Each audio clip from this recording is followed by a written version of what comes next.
On des oreilles, on a tout dit.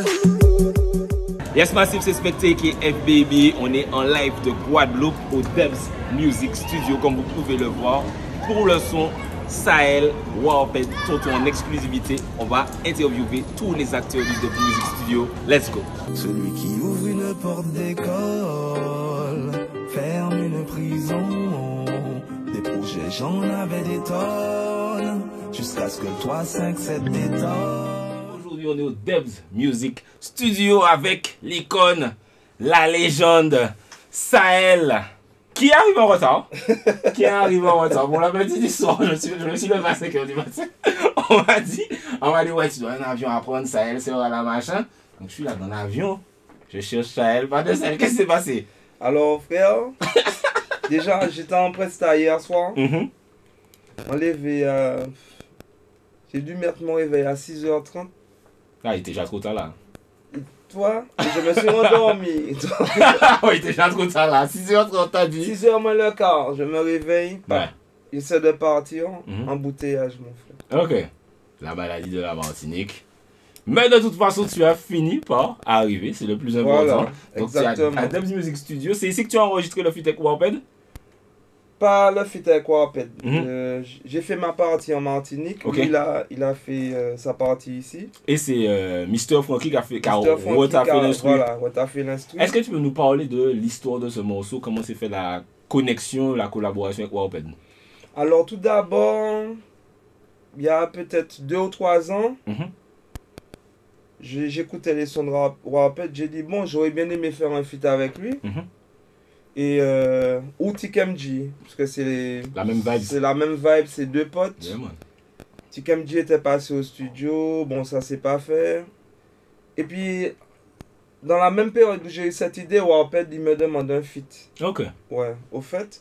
Et moi frère, j'ai accepté puisque je voulais déjà de toute façon, déjà faire un feat avec lui.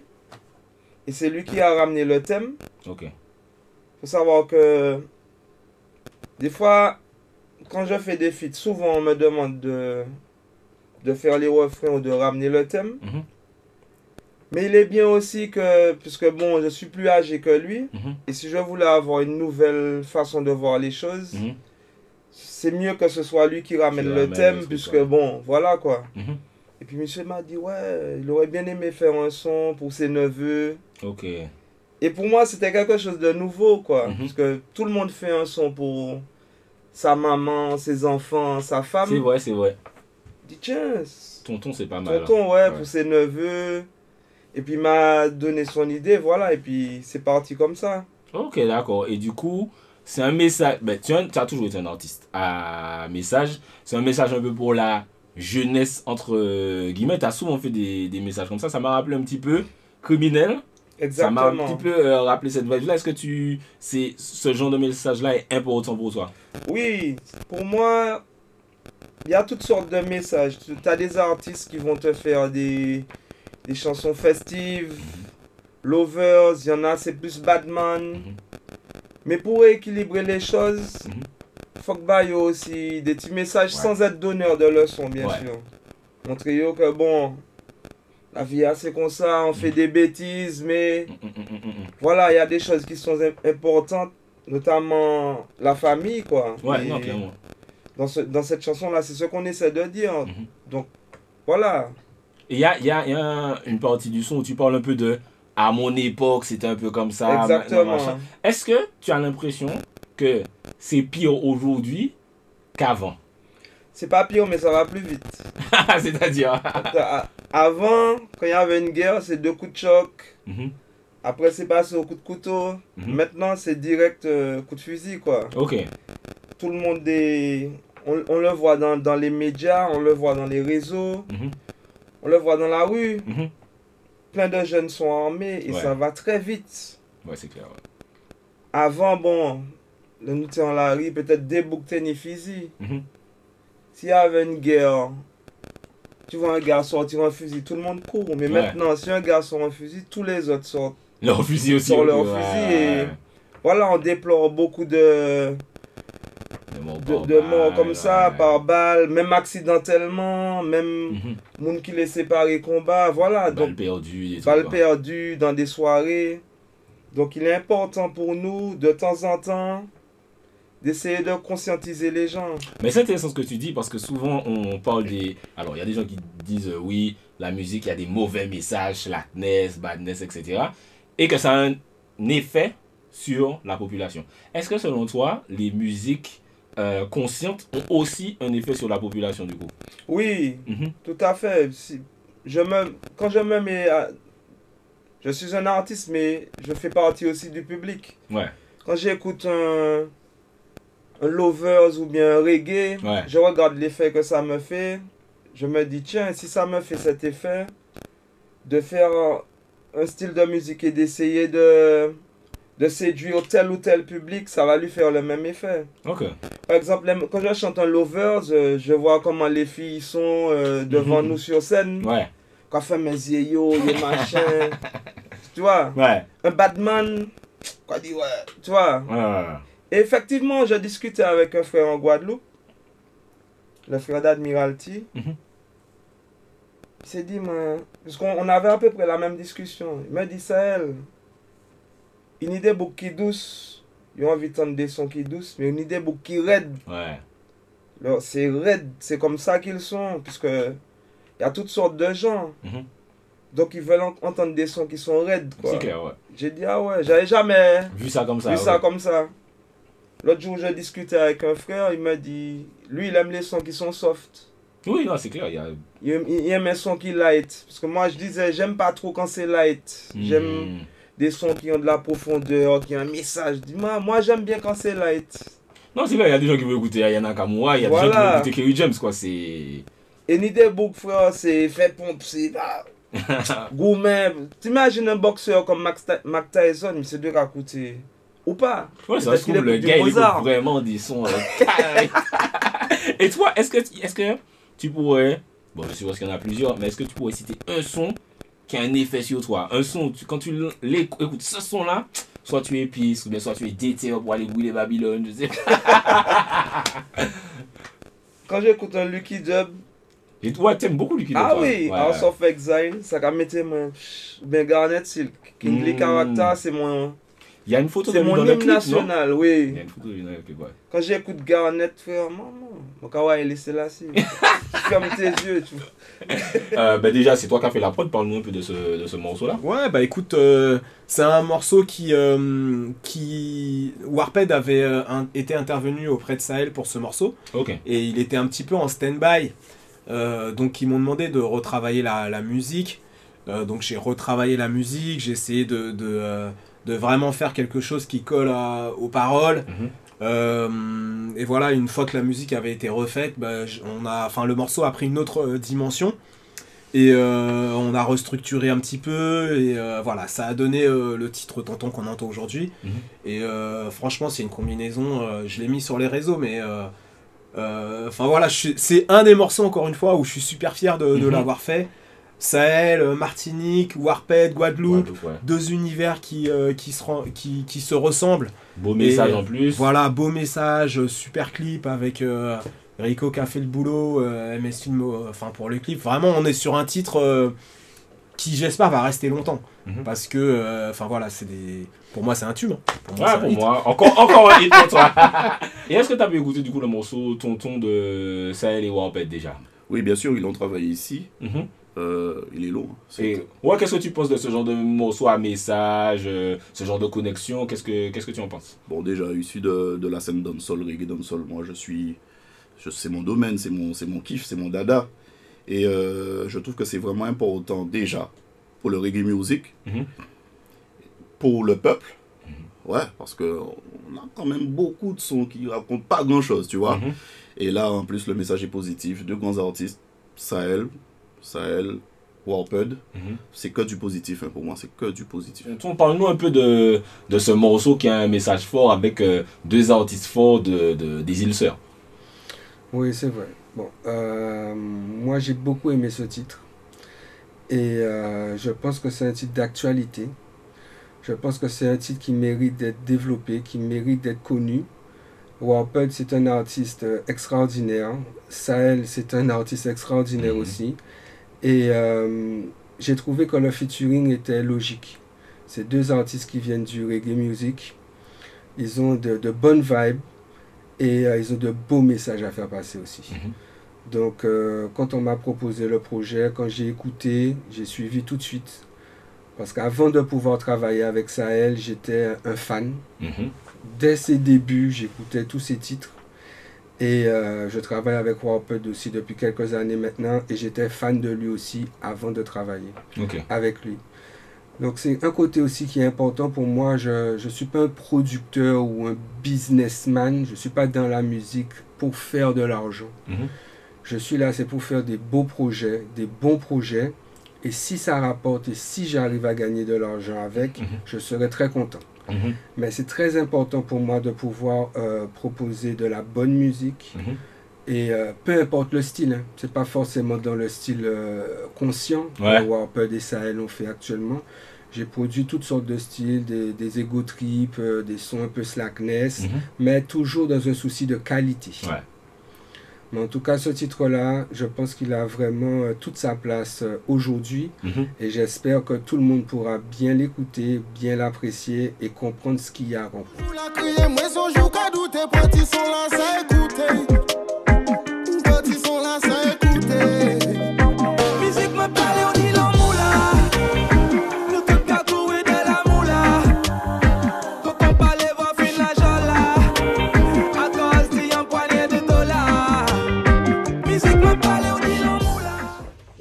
Là, c'est un autre endroit magique.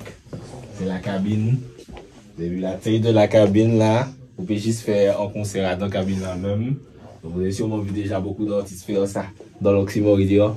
Ok, Franky, on va le rythme. Je vais te faire un affront. Malheureusement, je vais te demander de te présenter. Alors que dans le game, tu ne peux pas présenter Mister Franky. Donc, présente-toi un peu pour ceux peut-être qui ne sauraient pas. Oui. La nouvelle génération. Les jeunes.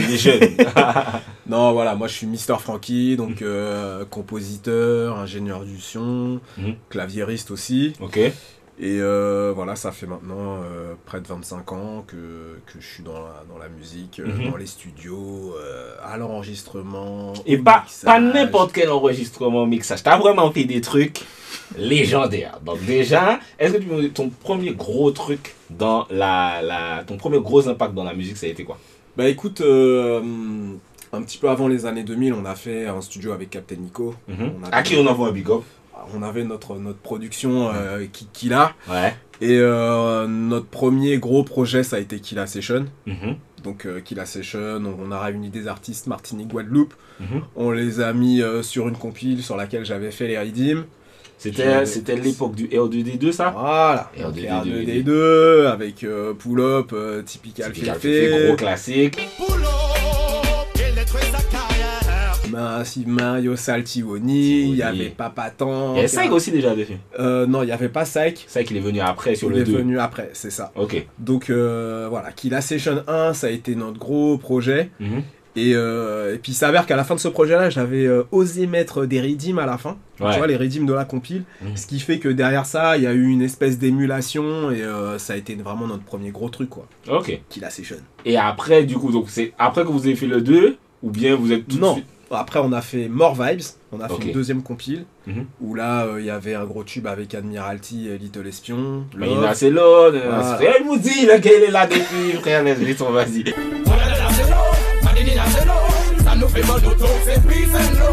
Donc voilà, pareil, on avait fait une deuxième compile, on avait réuni des artistes. Et là, pareil, c'est toi qui faisais tous les redeems, c'est toi qui enregistrais, c'est toi qui faisais ça.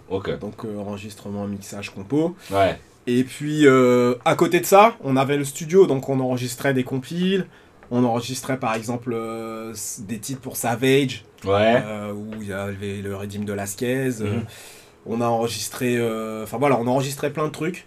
Et on était devenu un peu le pôle artistique. Voilà, les artistes venaient des Antilles, ils passaient nous voir.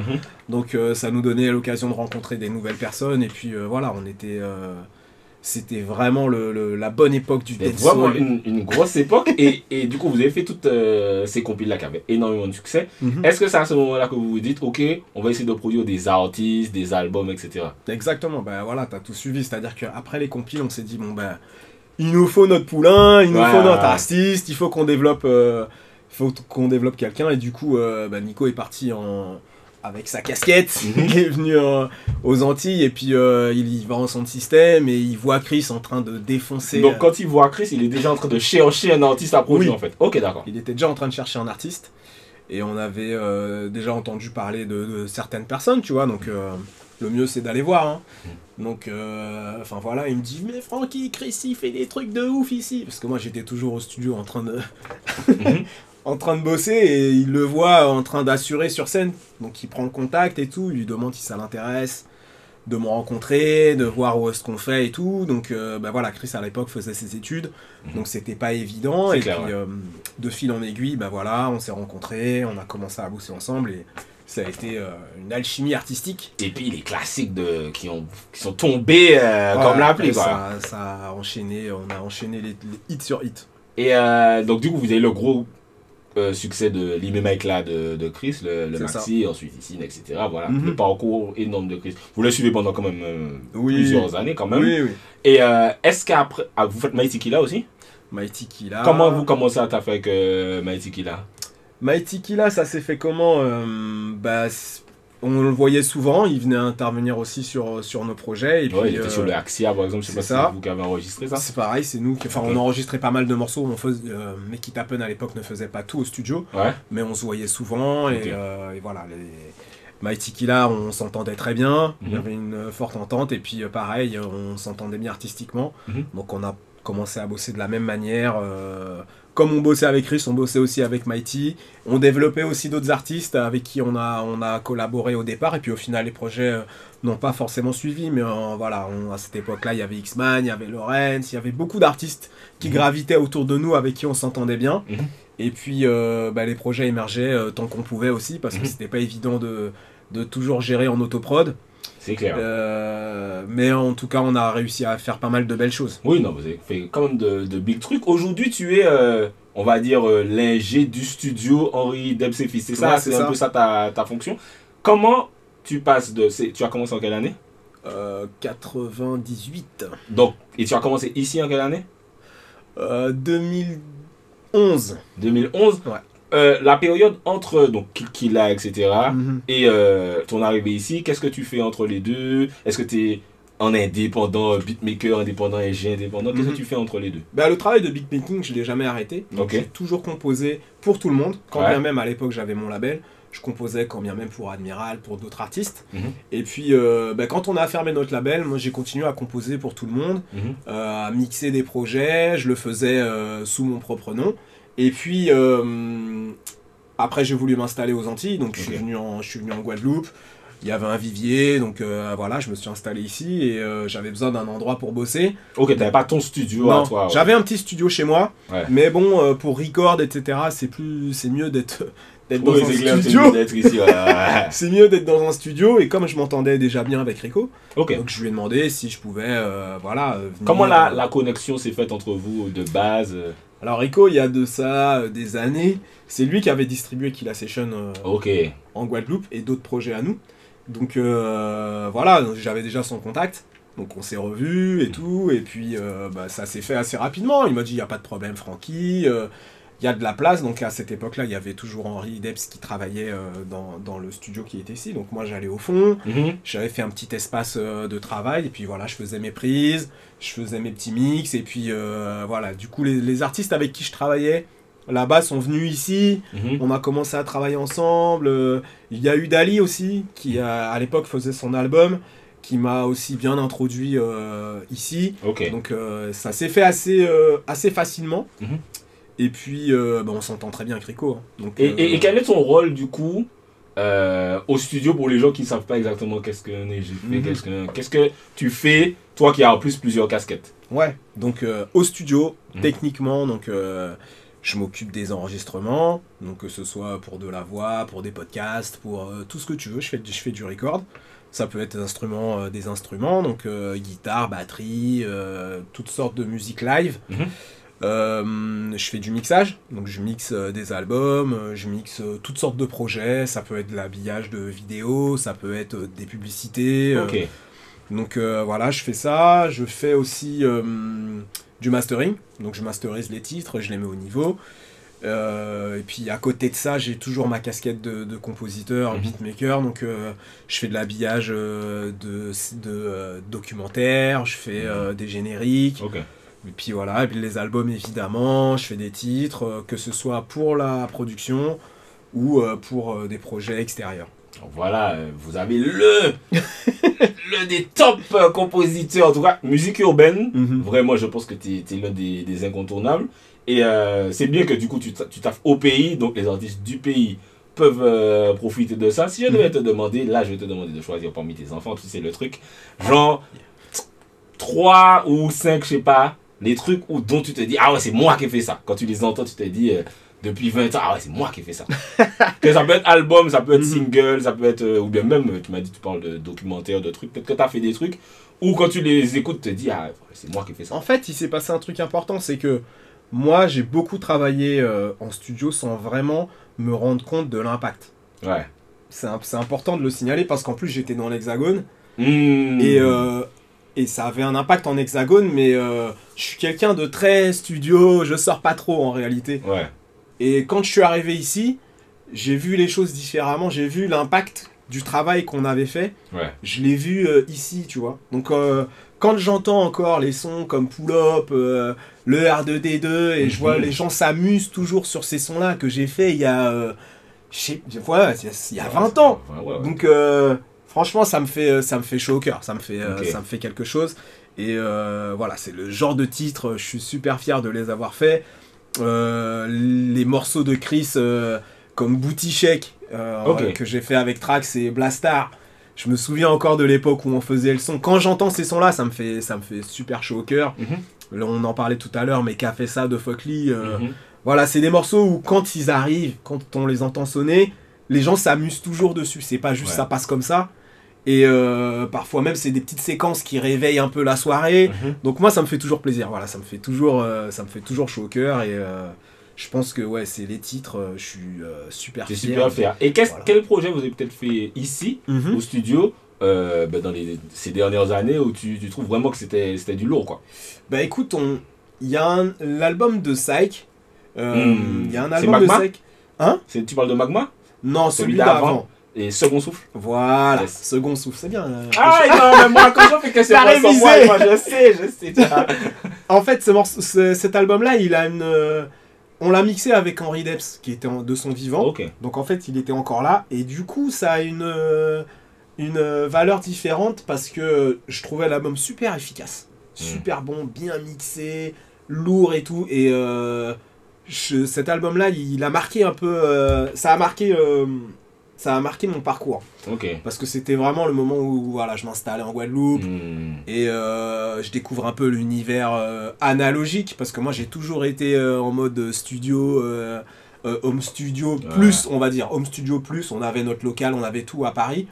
Mais là c'est une autre approche, on est dans un studio différent et voilà, ça a été l'un des premiers projets. Il y a eu Dali avant avec le Dalicious, mais Second Souffle, j'ai bossé avec Henri Depps au studio. Enfin voilà, c'était une autre approche et ouais, ça a marqué un peu mon parcours. Donc ouais, cet album-là, il a marqué mon histoire.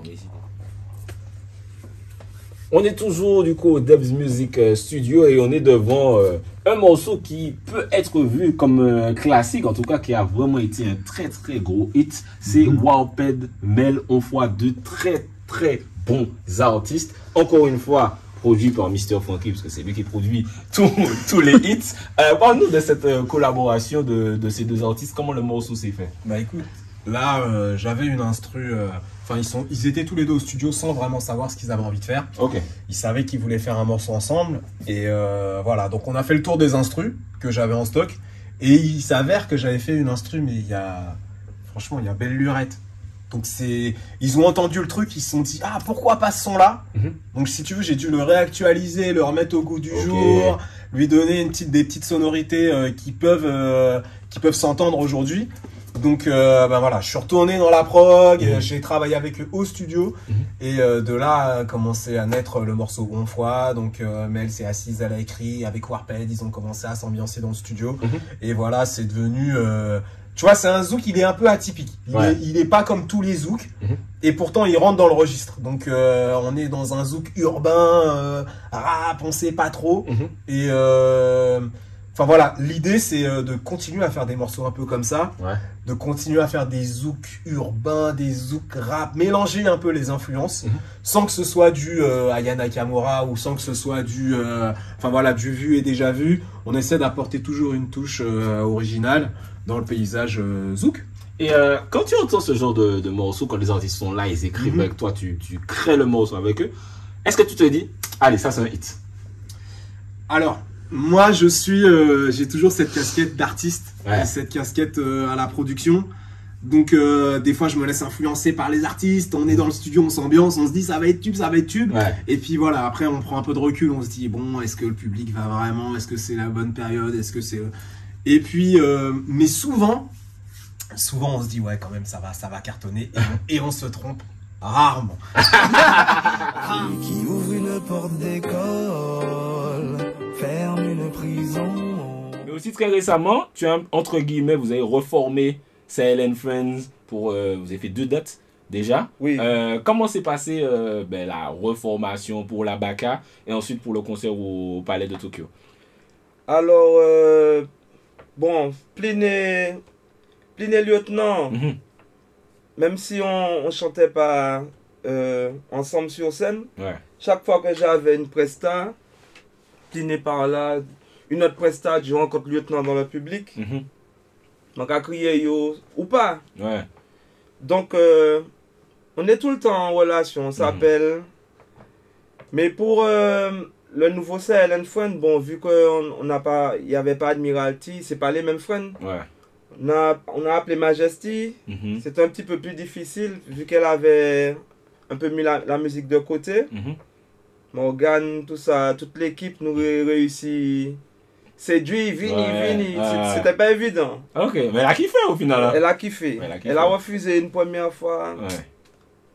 On a travaillé le truc parce qu'on voulait à tout prix Majesty. Mais c'est clair, c'est clair. Qu'on va en soirée, on écoute du Majesty, frère.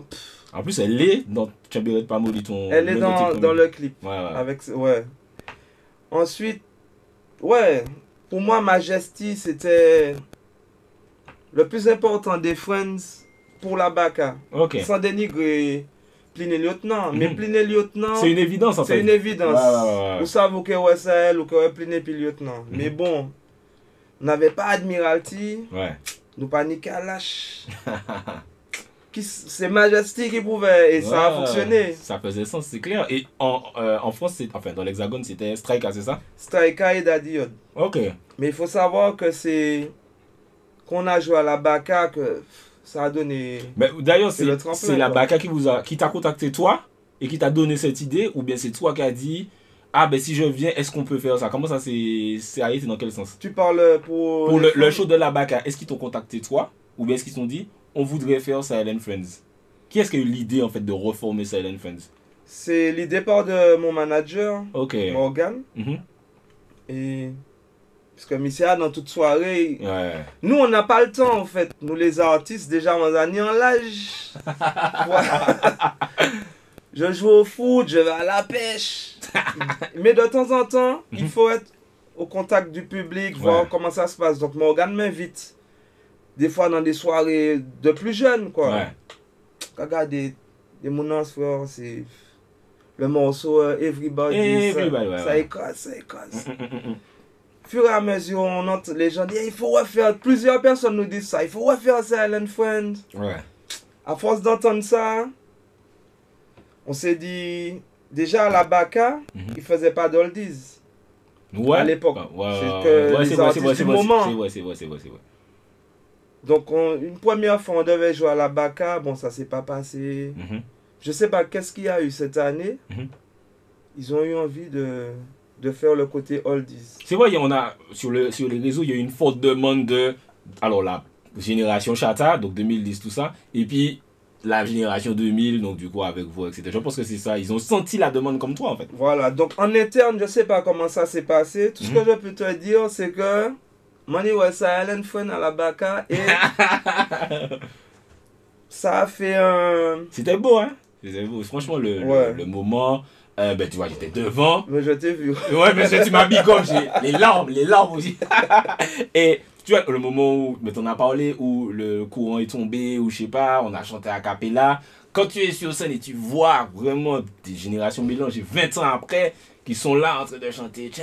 Ah oui, parce qu'à l'époque, c'est une coupure de courant dans un concert, il y a vu. Ah, c'est clair, c'est clair. T'as compris? Nanana. Mais au fait. Ça que j'ai aimé à la Baka, au fait, c'est.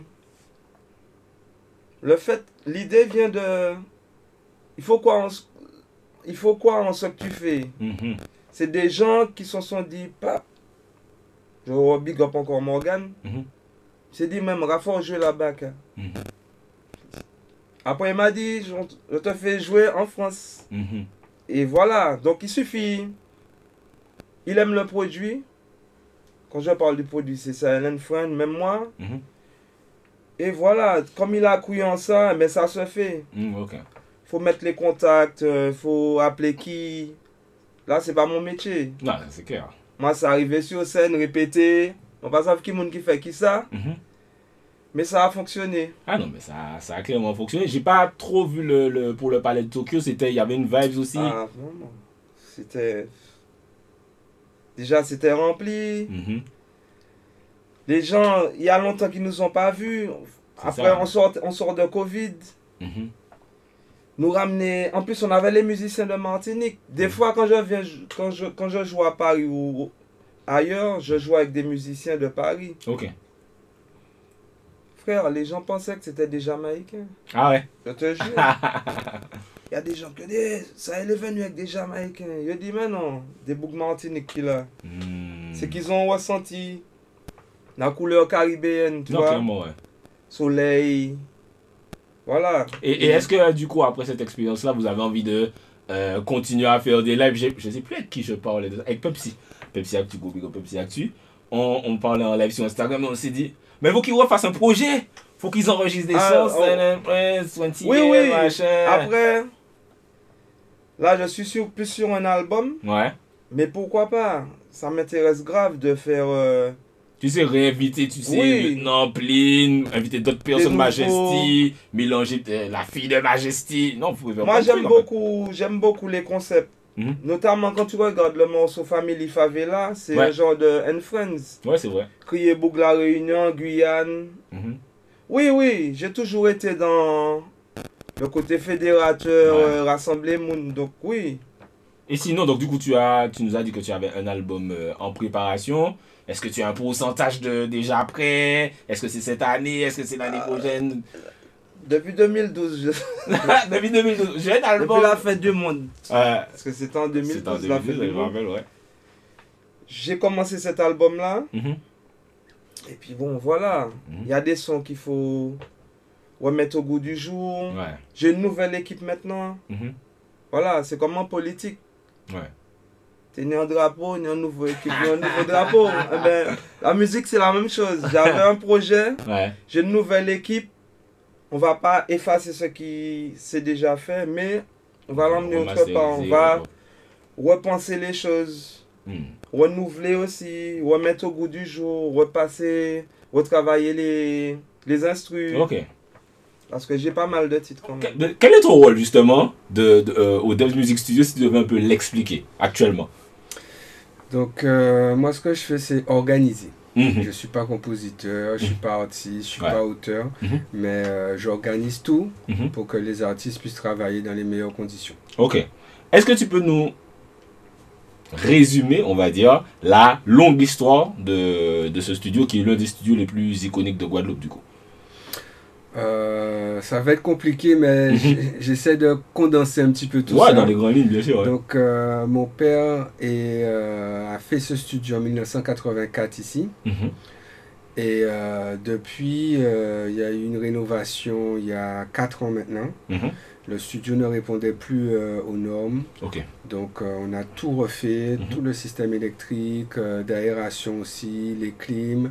Au niveau acoustique aussi, on a tout refait. On a acheté du nouveau matos aussi. Mhm. Tout ce qui se fait de mieux. Donc le studio est là depuis très longtemps, mais a connu différentes comment on pourrait dire ça, équipements D'accord. et design. Et il y a, ben, on passait dans les couloirs, on a vu quand même pas mal d'albums. Il y a parmi les plus grands artistes des Antilles qui sont quand même passés ici. Et du coup, c'est ton père qui a lancé ce studio-là. À quel moment, toi, est-ce que c'est en le voyant travailler que toi, tu tombes dans une passion pour la musique? Comment, toi, tu commences à t'investir dans ça? C'est un petit peu à cause de mon père, mais Ouais. aussi quelque chose, je pense, qui était en moi. Mhm. Parce que j'ai commencé à écouter vraiment de la musique très jeune. Mhm. Toutes les productions de mon père, je venais au studio, j'assistais aux séances d'enregistrement, Mhm. je côtoyais les artistes, donc j'étais dedans très jeune. Mhm. Mais vraiment, j'ai commencé à écouter, on va dire, adolescent, Mhm. tout ce qui était Bob Marley. Ok. Et ça m'a vraiment pris au trip. Je sais pas pourquoi, j'ai vraiment commencé à kiffer ça Mhm. et à vouloir en faire mon métier. Et puis quand j'ai eu mon bac à 18 ans, j'ai été travailler avec mon père dans son magasin. Mhm. Et puis j'avais entendu parler, j'avais écouté aussi pas mal de jeunes artistes guadeloupéens Ok.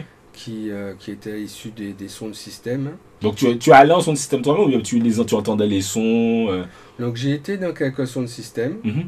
Et j'écoutais aussi des sons.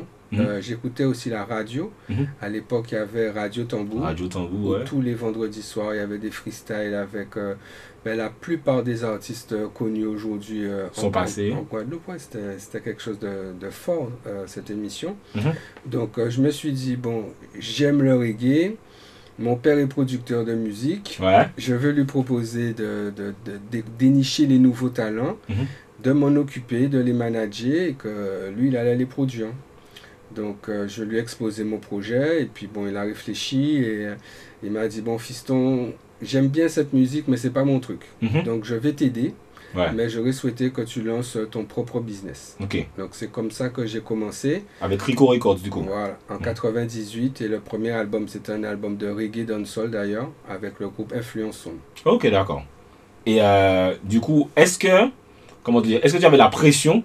Parce que du coup, ton père avait quand même déjà beaucoup de succès à ce moment-là. Quand tu lances cet album-là, est-ce que tu te dis, j'espère que ça va fonctionner? Toujours, hein, mais moi j'avais vraiment une pression positive. Ok. C'est-à-dire que j'ai toujours voulu avancer, ne pas m'arrêter sur des critiques ou sur des attentes. Je savais pertinemment que c'était ma première expérience, donc je ne pouvais pas tout connaître, Mhm. je ne pouvais pas tout savoir. Et par contre, j'ai bénéficié de structures professionnelles dès le début. Mhm. C'est-à-dire que tout ce qui était composition, enregistrement, mixage, mastering, je les ai fait dans le studio de mon père. Et puis, je savais que j'avais un produit de qualité. Et je sais que malheureusement, bon, quand on est le fils de quelqu'un qui est connu, il y a beaucoup d'attentes et les Ouais. critiques sont faciles. Mhm. Mais je savais très bien que j'aurais eu besoin d'une période pour pouvoir comprendre comment les choses se passent, pour pouvoir m'améliorer Mhm. et faire du travail de qualité. Et ce que tu as fait de toute façon, puisque tu as travaillé quand même, en tout cas, beaucoup de grands albums sont sortis sur Rico Records. Tu as travaillé avec des artistes comme Folkly, tu as travaillé avec Dali aussi, Oui. C'est- Dali, c'était le groupe La La Horde Noire Voilà. de base. Comment est-ce que c'est toi qui es rentré en contact avec ces artistes-là? Est-ce que c'est les artistes qui venaient te voir? Comment ça fonctionnait? Donc au début, c'est moi qui allais vers eux. Mhm. Donc le groupe Influence Sound, j'ai été vers eux. Je connaissais un des membres, Kolchabi. Kolchabi. Donc ça a facilité les discussions. Mhm. Après, c'est un ami que j'avais en commun avec Dali, qui était à l'école avec lui au lycée de Petit-Bourg. Ok. Il m'a dit, ouais, tu connais pas les gars, la Horde Noire et tout. J'ai dit, ouais, ça me dit quelque chose, mais je les connais pas. Il m'a dit, ouais, je suis en cours avec lui, si tu veux, je te le présente, il est vraiment sympa et tout. Donc il a organisé une rencontre, on a pu discuter et tout. Et puis le troisième projet que j'ai vraiment été, on va dire, tout seul, Mhm. c'est Folkly. C'était son premier album? Son premier album, Boss Folklis. Boss Boss. Ok, d'accord. Voilà, Folklis GGDN. Ouais, celui-là. Cet album est sorti en 1999. Donc c'est mon 3e album. Ok. Donc on a travaillé cet album chez quelqu'un qui s'appelait DJ Parrain au Moule. On a fait toutes les compositions avec Scud, qui fait partie du N-O-Clan. Ouais. Et ouais, comme anecdote, je pourrais dire que le premier titre qu'on a promotionné, qui s'appelle Sexy Ladies, qui est un peu un titre zouk hip-hop, n'était pas prévu sur l'album. Et c'est au dernier moment, en réécoutant l'album, on s'est dit, tiens, il manque une petite touche. Et puis on a écouté quelques titres, quelques instrus qui avaient en haut, parce qu'on voulait proposer quelque chose de différent qu'il y avait sur l'album. Et puis on est tombé sur l'instru. Et c'est comme ça qu'ils ont fait Sexy Ladies. Et là, j'avais vraiment entendu parler d'eux. J'avais écouté aussi ce qu'ils faisaient. À l'époque, c'était N-O-Clan. Et un jour, il y avait une représentation, si je ne me trompe pas, au Crédit Agricole à La Jaille. Ok. Et puis, je me suis dit, tiens, ça fait longtemps que je cherche à rentrer en contact avec eux. Et j'ai jamais eu l'opportunité. Donc, j'ai été vers eux. Je lui ai dit, salut les gars, voilà. Ben, ils me connaissaient. Je lui ai dit, ouais, moi aussi, je vous connais. Et j'aurais bien aimé qu'on se rencontre parce que j'aime ce que vous faites. Et puis, on a commencé à collaborer comme ça. Et du coup, ça commence à dater. C'était dans les années 2000. C'était avant. Ah, c'était avant. La première production est sortie en mai, Influence Sound, en mai 98. La Horde Noire est sortie en décembre 98. Ok. Et le premier album de Folklis est sorti en juillet 1999. C'est intéressant parce que c'est quand même beaucoup de production en très peu de temps. Et aujourd'hui, ça pourrait sembler, entre guillemets, incroyable, puisqu'on sait qu'il y a eu la crise du disque, etc. entre-temps. Est-ce qu'à cette période-là, il y avait des choses compliquées? C'était quoi les difficultés quand on produisait ce genre de musique qui était de la musique urbaine? Donc les médias étaient peut-être pas encore... ils étaient peut-être réfractaires un petit peu à ce moment-là. Quelles difficultés tu as pu connaître à cette période, dans tes débuts? Donc, à mon avis, tout est toujours compliqué. Ok. Maintenant, il n'y a rien de simple. Et avec l'expérience, le recul, je me suis dit que ça devait se passer comme ça. Quand on vient avec une nouvelle tendance, une nouvelle musique, de nouvelles couleurs, que peut-être des responsables de médias ne sont pas habitués, ils sont toujours réfractaires. Ils ont peur parce que eux aussi, c'est un métier, c'est un business, ils doivent répondre à une demande. Ils ont des sondages médiamétriques, il faut que leur radio puisse être toujours au top. Viable, ouais, bien sûr. Donc, c'est sûr qu'il y a beaucoup de responsabilités à décider de passer un titre ou pas, surtout quand c'est quelque chose de nouveau. Ouais. Donc, maintenant, au début, ça a été très, très compliqué, les relations avec tous les médias. C'est pas un média en particulier. Ouais. Et à force de travail, d'acharnement, et surtout que le public a adhéré, le public a aimé. Donc, des fois, on faisait des petites prestations à droite et à gauche, ça faisait du bruit. Et au fur et à mesure, les radios se sont dit, ça fonctionne, les gens, ils aiment, le son est de qualité, les artistes sont aimés et reconnus. Donc, ils nous ont donné des petites chances qu'on a su saisir, et pour pouvoir imposer ce nouveau style musical. Et du coup, flash forward 20 ans plus tard, le studio est toujours présent et accueille toujours de plus en plus la nouvelle génération. Parle-nous de l'évolution. Du coup, tu as repris les clés. Comment, au moment où tu es devenu, entre guillemets, celui qui organise, comment s'est passée cette transition? Moi, j'ai toujours été celui qui organise. Parce que comme je le dis bien souvent, moi j'aime la musique, mais je ne suis pas un artiste. Okay. J'ai une affinité musicale, je sais reconnaître un futur bon potentiel, une chanson qui va fonctionner. Donc pour moi, le problème n'est pas ou la difficulté n'est pas vraiment dans la transition, mais c'est surtout pouvoir travailler dans les meilleures conditions. Tout à fait. Parce qu'on a beaucoup de lacunes au niveau de la formation. Quand un jeune, et je travaille avec beaucoup de jeunes en ce moment en plus, quand ils viennent ici, on leur donne plus qu'une séance de studio d'enregistrement. Quand ils viennent ici, les ingénieurs, et ça c'est eux qui font ce travail, puisque c'est eux qui travaillent, qui leur donnent des conseils sur comment poser tout ça. Aujourd'hui, quand un jeune travaille avec nous, il peut travailler dans n'importe quel studio du monde. Parce qu'on l'a mis dans des conditions professionnelles. Il peut aller dans un studio aux États-Unis, à Paris, ça sera exactement la même chose. Ok. C'est le design, le décor qui va changer, mais il n'aura plus cette crainte de se dire j'ai jamais été dans un studio comme ça, je ne sais pas comment ça se passe. Il va arriver, il aura son bagage, son expérience, et je trouve ça important aussi. C'est pas que le résultat qui compte, c'est aussi la manière de le faire. Ouais. Et je suis toujours très content de voir des jeunes venir ici et quand ils ressortent, de sentir cette joie et le bagage qui partent avec. Ça, gros big up. On est au studio, donc Debs Music. Studio, yes. Alors, explique-nous un peu, pour ceux qui ne savent pas, quel est ton rôle ici dans ce studio? Ben, je suis ingénieur du son, hein, principalement. J'accueille tous les jours des artistes. Ok. Ok, donc je suis là pour les accompagner durant leur séance d'enregistrement. Et après, la post-production, les mixages, mastering pour certains projets. Et l'équipe Debs Music Studio fait appel à moi souvent pour travailler sur des albums aussi, pour amener ma touche au niveau du mix. Ok, donc du coup, pour un peu revenir sur ton parcours, comment tu tombes dans la musique, comment tu tombes, tu rentres dans ça, quoi. C'est quel style de musique que tu as commencé à kiffer? Alors moi, j'ai commencé la musique au collège, dancehall. Ok. J'avais des camarades de classe qui avaient un petit crew qui s'appelait Black Mikey Crew. Avec Chris de Voilà, Chris, c'est le dernier à être entré dans le crew. Ok.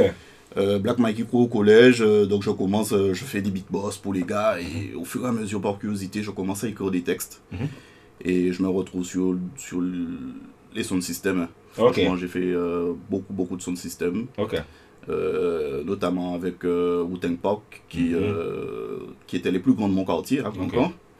Et voilà, ils m'ont laissé rentrer dans les sons. Donc toi, de base, t'es chanteur, quoi. Voilà, de base, je suis chanteur. Ouais. Curieux aussi, j'ai beaucoup fait des beats. Ok.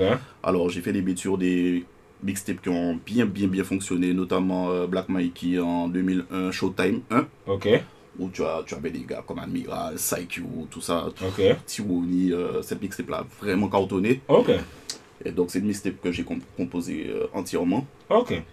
Et voilà, mais j'ai jamais arrêté de faire de la musique, tu vois. Aujourd'hui, je suis ingénieur du son. Et comment ça fait du coup la transition entre... Alors, comment tu commences à devenir ingénieur du son? Est-ce que tu fais des études ou bien...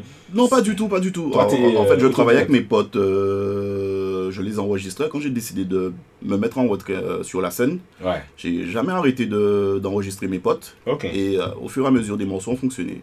Tu vois, les morceaux ont fonctionné, mon téléphone a commencé à sonner. Quel morceau, par exemple, les gens pourraient connaître et c'est toi qui as enregistré les premiers morceaux qui ont vraiment fonctionné après Black Mikey, Collectif en route ou Carrément Loco. C'est un morceau que j'ai composé, enregistré et mixé, par exemple. Et là, vraiment, vers les 2015 par là, ça m'a lancé en tant que Little Mike High Level Studio. Mais c'était vraiment pas un objectif pour moi. Je me suis retrouvé dedans par...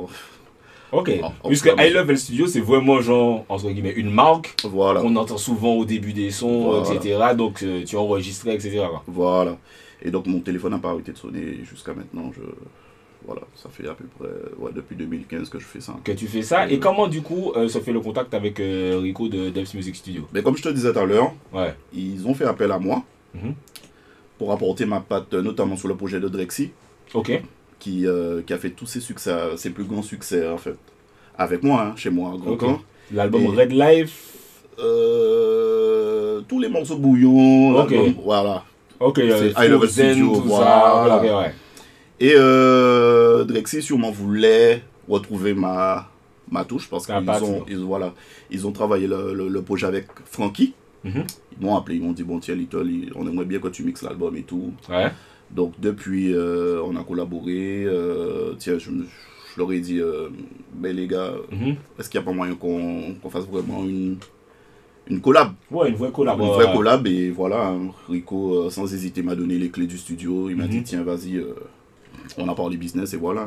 Et c'est cool parce que, on a parlé avec Frankie, quand il est passé de Paname à ici, il avait quand même un bon studio, même High Level Studio, c'était un bon studio, mais qu'ici, c'est vraiment un autre level. Comment comment tu t'es senti quand tu es arrivé dans ce genre, avec ce genre de matos, etc. Est-ce que c'est bien d'avoir ce genre d'interface? C'est comment? Non, mais la pression, parce que la pression parce que tu vois, moi, j'ai toujours travaillé en mode home studio, si tu veux, dans ma chambre, dans mon salon. D'ailleurs, quand ils m'ont appelé pour mixer le premier projet, je l'ai fait dans mon salon, tu vois.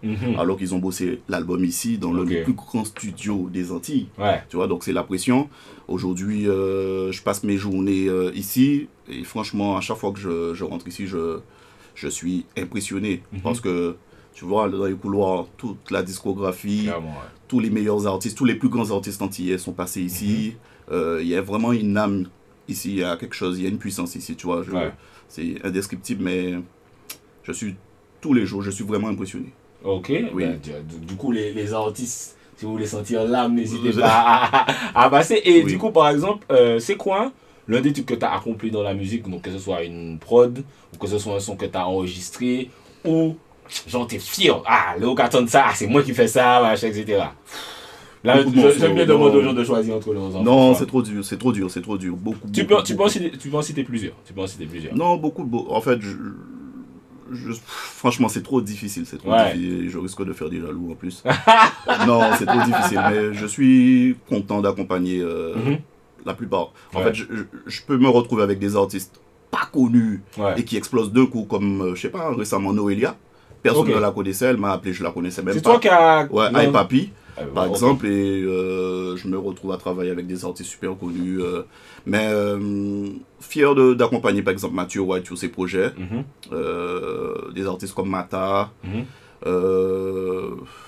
C'est trop difficile ce que je me demande. Il y en a trop. Mais par contre, tu as parlé de Noelia, c'est intéressant parce que c'était vraiment genre, personne ne la connaissait. Comment se fait la connexion? Elle m'a contacté sur les réseaux de manière... C'était vraiment différent parce qu'elle m'a contacté sur Instagram en m'envoyant une vidéo où elle était en train de freestyler un morceau. Je lui ai dit, mais tiens, vas-y, tu devrais plutôt parler de ça, machin. Elle m'a dit, ah bon, mais moi j'aime bien ma chanson comme ça. Non, mais il y a peut-être trop d'espagnol, vas-y, parle de ci, mets un peu plus de français. Elle m'a envoyé des vidéos, ensuite on a convenu de rendez-vous et elle a posé son morceau. Je lui ai dit, c'est pas mal, vraiment c'est pas mal, mais il n'y a pas de refrain. Il n'y a rien qui accroche, ça ressemble à un freestyle. Elle m'a dit, ah bon? Je lui ai dit, vas-y, mets-moi un mot que tout le monde connaît. J'ai fait un peu de l'ADA sur le morceau. Papi, un truc, tu vois, les petits mots espagnols qu'on connaît et tout. Et mets-moi une mélodie, fais-moi une mélodie. Elle est rentrée dans le cabinet. Et bam, c'est sorti d'un coup. Aïe, papi, c'est sorti comme ça. Et voilà, une semaine après, son premier rêve, c'était d'aller en France. C'était vraiment son premier rêve. Et en quelques semaines, elle y était, et voilà. Grâce à la DA de Little Mike, c'est incroyable. Parce que c'est vraiment là, récemment, j'ai fait le top des sons en Guadeloupe sur YouTube l'année dernière, du coup 2022. Et c'était le plus gros son guadeloupéen de l'année dernière, parce que c'est sorti en 2021. Non, mais c'est une artiste vraiment talentueuse. Elle a une voix. Elle ne le prouve pas encore parce qu'on l'a connue sur du bouillon. Voilà, mais elle a vraiment une voix. Elle est vraiment talentueuse. Si un jeune artiste a envie de venir enregistrer ici, est-ce qu'il peut rentrer en contact avec toi ou comment ça se passe? Donc il y a plusieurs moyens. Il y a le site internet www.depsmusic.com. Il y a aussi un numéro de téléphone aussi. Il y a le Facebook et il y a l'Instagram. J'ai beaucoup de gens qui m'envoient des messages sur Instagram. Je leur réponds. Je les dirige vers le site internet et puis ils font leur résa et ils viennent au studio. Ok. Est-ce qu'il y a des projets à venir qu'on peut attendre? Alors, il y a bien sûr le morceau Tonton qui est déjà en diffusion. Est-ce qu'on peut s'attendre à des projets intéressants venant de Deps Music Studio? Oui, toujours. En plus de travailler avec beaucoup de jeunes qui viennent, qui louent le studio quotidiennement. Tous les jours, le studio est loué pour des artistes qui ne sont pas encore reconnus ou qui sont en train de se développer. Il y a aussi ma production. Donc là, il y a le titre Warped Sahel qui est sorti en janvier. Au mois de mars, il va y avoir Sephora et Kérosène. Donc, il y a pas mal de projets cette année. Donc, je vous dirais, restez à l'écoute. Restez connectés au Deps Music Studio. Merci de nous avoir reçus, de nous avoir donné un petit peu de ton temps. Donc, comme on vous disait, n'hésitez pas à aller écouter le morceau Tonton et tous les morceaux de toute façon de la production antillaise, puisqu'il y a énormément de talent. C'est un spectacle et le boss Rico au Deps Music Studio pour parole inutile. On parle pour ne rien dire et en disant rien, on a tout dit. On des oreilles, on a tout dit.